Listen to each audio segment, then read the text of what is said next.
ఆంధ్రప్రదేశ్ శాసనమండలి వేదికగా ప్రధాన ప్రతిపక్షం వైసీపీ వ్యవహరిస్తోన్న తీరు చర్చనీయాంశంగా మారింది. అసెంబ్లీని బహిష్కరించిన పార్టీ మండలి వేదికగా చేసుకుని ప్రభుత్వంపై విమర్శలు చేయాలని భావిస్తున్నప్పటికీ అది కాస్త ఆరోపణలు చేయడం, ఆధారాలు అడగ్గానే పారిపోవడం అనే చందంగా తయారైంది. మండలిలో ప్రతిపక్ష నేత బొత్స అనుసరిస్తోన్న ఈ వ్యూహం చర్చ కంటే కూడా సభ నుంచి తప్పించుకోవడానికి ప్రాధాన్యమిస్తున్నట్లు కనిపిస్తోంది. ప్రతిరోజు సభలో ఏదో ఒక అంశంపై ఆరోపణలు చేయడం, దానిపై సంబంధించిన వివరణను మంత్రి లోకేష్ లేదా ఇతర మంత్రులు ఇస్తుంటే వినకుండానే బయటకు వెళ్లిపోవడం వైసీపీకి పరిపాటిగా మారింది. ఇవాళ కూడా మండలిలో అదే తంతు పునరావృతమైంది.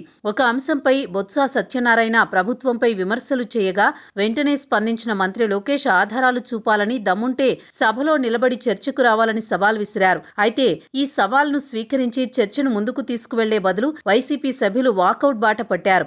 ఇలా వాకౌట్ చేసిపోతున్న వారిని ఆరోపణలు చేసి బయటకు వెళ్లడం కాదు, మీకు నిజంగా ప్రజా సమస్యల పట్ల అవగాహన, చిత్తశుద్ధి ఉంటే సభలో ఉండి చర్చించండని లోకేష్ సూటిగా సవాల్ చేశారు. ప్రతిపక్షం అంటే కేవలం విమర్శలు చేయడమే కాదు, ప్రభుత్వ సమాధానాన్ని వినే ఓపిక ఉండాలని, కానీ వైసీపీ నేతలు మాత్రం తమ ఆరోపణలకు కౌంటర్ వస్తుందనే భయంతో వాకౌట్ అస్త్రం ప్రయోగిస్తున్నారని ఎద్దేవా చేశారు. మండలిలో వైసీపీ అనుసరిస్తోన్న ఈ హిట్ అండ్ రన్ విధానం వల్ల ప్రభుత్వంపై బురద చల్లేశామన్న సంతృప్తిని మాత్రమే బొత్స మిగుల్చుకుంటున్నారు.